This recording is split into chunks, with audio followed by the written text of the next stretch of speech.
हमारी बात हाथ जोड़कर हम प्रार्थना करें, मान लीजिए सब कामनाओं से पीड़ित है, सबकी कामनाएं पूर्ण हो जाएंगी।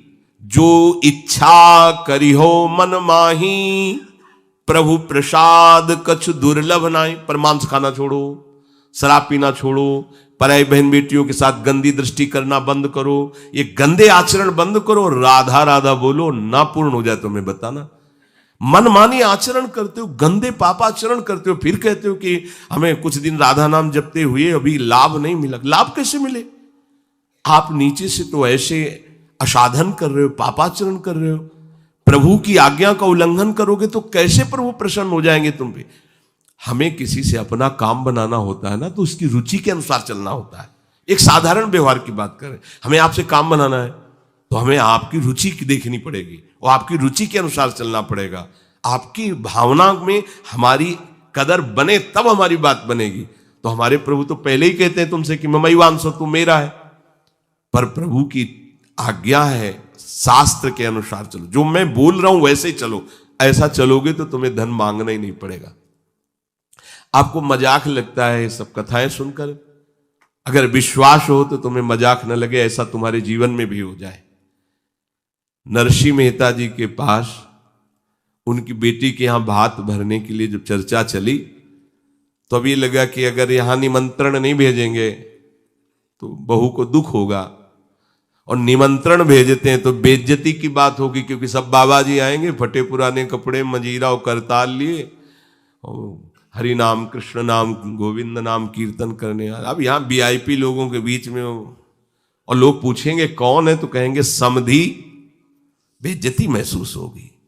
धनाभिमानियों को ये रहता है कि ये तो भिखारी हैं, बाबा जी हैं, इनके सामने क्या बेइज्जती नहीं। तो बोले इतना लिख दो कि वो आएंगे ही नहीं, इतना पर्चा में भात का सामग्री लिख दो कि वो आएंगे ही नहीं। ये बात जब कि निमंत्रण भी हो जाएगा और नहीं आए तो बेटी भी, जो बहू है वो भी नाराज नहीं होगी, भाई निमंत्रण तो गया है, पूरा लिख दिया।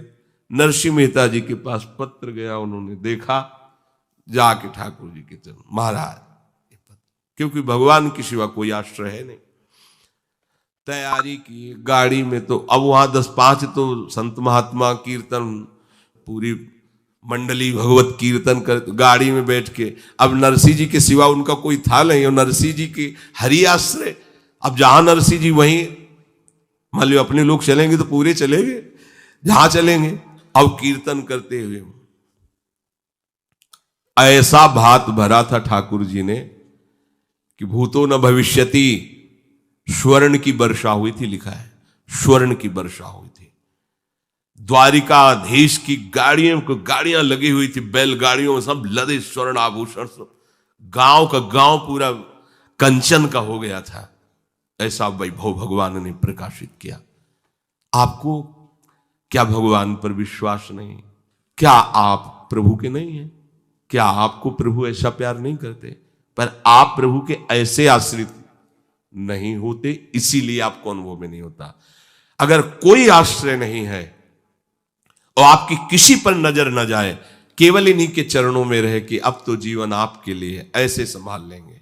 ऐसे अर्थ चाहिए आपको तो केवल इनका भरोसा ले लो, केवल इन अपने छल कपट का, अपने व्यवहार का, अपने किसी बल का नहीं, केवल इनका भरोसा ले लो। चमत्कार हो जाएगा जीवन में, आपको पता नहीं चलेगा कैसे हुआ। कभी ऐसे नहीं हुआ इसका, कभी किसी से ऐसे नहीं हुआ इसका, कैसे हो रहा है उनका, कैसे हम सबका उदर पोषण हो रहा है, वृंदावन वास हो रहा है, सब चल रहा है। कैसे प्रभु चला रहे हैं? क्या आप सबको नहीं चला रहे हैं? पर आप अपने को कर्ता मान रहे हैं, इसलिए आपको अनुभव में नहीं हो रहा, इसीलिए आपको परेशानियां हो रही, क्योंकि आप कर्ता बन रहे हो। अगर विश्वंभर कर्ता को कर्ता मान लो और उनके आश्रित हो जाओ तो जो चाहोगे मिल जाएगा, अगर ना चाहोगे तो वो मिल जाएंगे। जो चाहोगे मिल जाएगा, बिल्कुल कोई चाह न करो तो वो जो व्यवस्था उनको करनी करेंगे और वो स्वयं मिल जाएंगे। अर्थार्थी भक्त को धन संपत्ति वैभव चाहिए, पर वो केवल हरि से चाहिए, दूसरे से नहीं। पर ये ध्यान रखना, इसकी परीक्षा होगी आपकी। अपने इष्ट देव के अनन्य होकर के यदि आप अर्थ चाहोगे तो बहुत जल्दी आपका परिवर्तन होना शुरू हो जाएगा। पर आचरण आपके पवित्र होने चाहिए, ये भी ध्यान रखना। आचरण की अगर पवित्रता नहीं तो फिर शिकायत मत करना। आप अपने आचरण पवित्र करो और नाम जप करो, केवल हरि के आश्रित रहो, फिर देख लेना। अगर आपको लगता हो कि भगवान के भक्त बहुत गरीब और ऐसे, सच्ची पूछो, उनको आकांक्षा नहीं होती। प्रभु जबरदस्ती व्यवस्था करते, उनको आकांक्षा नहीं होती। 4 रोटी मांग ली, ऐसे ही पड़े, पूरा जीवन प्रभु के लिए। उन प्रेमी महापुरुषों की चरण धूलि अगर शरीर का स्पर्श कर ले तो पावन हो जाए। देवता तरसते हैं उनकी सेवा के लिए, सिद्धियां हाथ जोड़े खड़ी रहती हैं, पर वो अकिंचन महात्मा किसी से कुछ नहीं चाहते।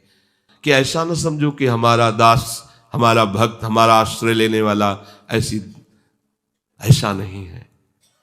वो हरिदास, भगवान के चरणों का दास है। समस्त ऐश्वर्य संपन्न भगवान उसके अधीन हो जाते हैं जो भक्ति करता है।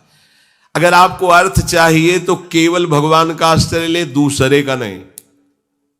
अब ये कोई छोटी मोटी बात नहीं, देख लीजिए अंदर से। अपने बल का आश्रय नहीं, किसी दूसरे व्यक्ति का आश्रय नहीं, किसी दूसरी देवी शक्ति का आश्रय नहीं, केवल श्री हरि का आश्रय। और जब आप पक्के उतर जाओगे, जैसे सुदामा जी, तो जैसी द्वारिकापुरी थी वैसे सुदामापुरी हुई। जैसा वैभव द्वारिकाधीश का वैसे सुदामा जी का वैभव था। पक्का मान लीजिए। लोग समझते नहीं, ऐसा ना समझो कि ये केवल कथाएं हैं। आपका जीवन स्वयं एक कथा बन जाएगा। यदि आप हरि के आश्रित हो गए तो आपका जीवन चरित्र दूसरों के लिए उदाहरण बन जाएगा। पर निष्ठा चाहिए। कई कई दिन भूखे रहे सुदामा जी। उनका मित्र किसी जमींदार के यहां पुरोहित ही करता था। वो जब पालकी से निकलता तो कहां गली गली डोल रहे हो कृष्ण कृष्ण बोलते हुए, आओ हमारे यहां, हमारा जजमान धनी है, आके थोड़ा वेद पाठ कर दिया करो, पूरे परिवार का पोषण कपला रहता है। हम वादा करते हैं, उनका नहीं, हमारे जजमान तो श्री कृष्ण है, हम दूसरे। घर आते पत्नी पूछती कुछ मिला, 5 घर हो आए, कुछ मिला नहीं, चलो तुलसीदास और चरणामृत से दिन काटते। भगवान व्याकुल हुए, भगवान ने ईश्वर दिया। अगर धन ही चाहिए, सुदामा जी की इच्छा नहीं थी, उनकी पत्नी की इच्छा के कारण वो भी इच्छा भगवान ने पैदा की। ये भक्तजनों को ऐसा ना समझो फटे पुराने कपड़े पहने या ऐसे घूम रहे हैं, बड़े अभागी हैं। हम तो बड़े भाग्यवान हैं क्योंकि हमारे पास सारा ऐश्वर्य है। ऐसा ना समझो उनके भाग्य में ऐश्वर्य बनाने वाली मशीन मिल गई है, श्री हरि। वो इस ऐश्वर्य को क्या करे, श्री हरि मिल गए, जिनके रोम कूपों में अनंत ब्रह्मांड वास करते हैं। वो भगवान उनके यार हैं, उनके प्यार हैं, वो दूसरे की तरफ क्यों ताकेंगे। और